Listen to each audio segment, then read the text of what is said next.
Surendranagar ICDS વિભાગમાંથી અમે આ બધા બહેનો આવીએ છીએ, વઢવાણ ઘટક 1 અને વઢવાણ ઘટક 2ના અમારી પડતર માંગણીઓને લઈને આજે અમે આવ્યા હતા અહીંયા અમારા સીડીપીઓ સાહેબ પાસે, પીઓ સાહેબ પાસે તથા કલેક્ટર સાહેબ પાસે.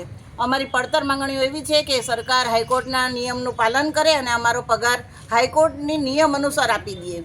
અમારા જે બીજા પડતર પ્રશ્નો છે, જેવા કે ઘણી જગ્યાએ હેલ્પર બહેનો નથી અને વર્કર બહેનો એક જ આંગણવાડી ચલાવે છે, બહુ જ મુશ્કેલીમાં એ રહે છે, પૂરક પોષણ બનાવે છે, આરોગ્ય અને બાળકોને સંભાળી લે છે અને બહુ જ મુશ્કેલી પડી રહી છે. એ બહેનોની સામે જુએ અને તાત્કાલિક હેલ્પર બહેનોની ભરતી કરે, અથવા જ્યાં વર્કર બહેનો નથી ને હેલ્પર બહેનો એકલા છે ત્યાં વર્કર બહેનોની ભરતી કરે. તેમજ ઘણા ટાઈમથી જે અમારું ઇન્સેન્ટિવ બાકી છે એ તરત જ ઇન્સેન્ટિવ આપે અને તેમજ ઘણા ટાઈમથી છેલ્લા 4-5 મહિનાથી બિલો નથી મળી રહ્યા, એ બિલો ટાઈમસર અપાવે.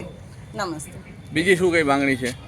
ઓનલાઈનની કઈ માંગણી? ઓનલાઈન કામગીરી અમે 5 તારીખથી બંધ કરી છે. જ્યાં સુધી સરકાર અમને નવા મોબાઈલ નહીં આપે ત્યાં સુધી અમે અમારી આ ઓનલાઈન કામગીરી ચાલુ નહીં કરી.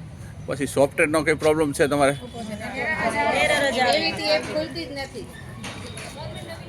હા બોલો બેન.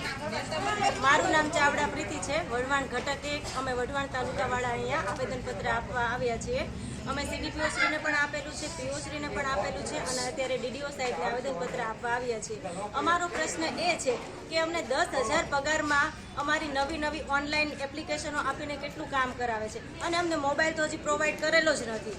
અને એક એવીટી એપ્લિકેશન છે, હજી આજે જ કે નવું અપડેટ આવ્યું છે, એમાં તમે ફોટા પાડો તો નથી નવું અપડેટવાળું વર્ઝન ખુલતું કે નથી જૂનું ખુલતું. આમાં અમે ફોટા પાડીએ કે બાળકોને પૂર્વ પ્રાથમિક શિક્ષણ આપીએ, અમને તો એ જ નથી ખબર પડતી.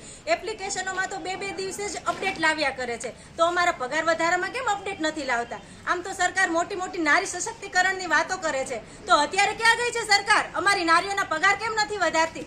બસ 5 તારીખથી લઈને 16 તારીખ સુધી અમે ઓફલાઈન કેન્દ્રો ચાલુ રાખીશું, ઓનલાઈન કામ બંધ કરીશું. ઓનલાઈનમાં અમે ખાલી હાજરી જ પૂરીશું અને 16 તારીખ સુધીમાં અમારો કોઈ નિર્ણય નહીં આવે તો 17 તારીખથી આખા ગુજરાતની આંગણવાડીઓ ઓફલાઈન અને ઓનલાઈન સદંતર બંધ કરવામાં આવશે. બેન, મહિલાઓની માંગણીઓ શું છે આમાં?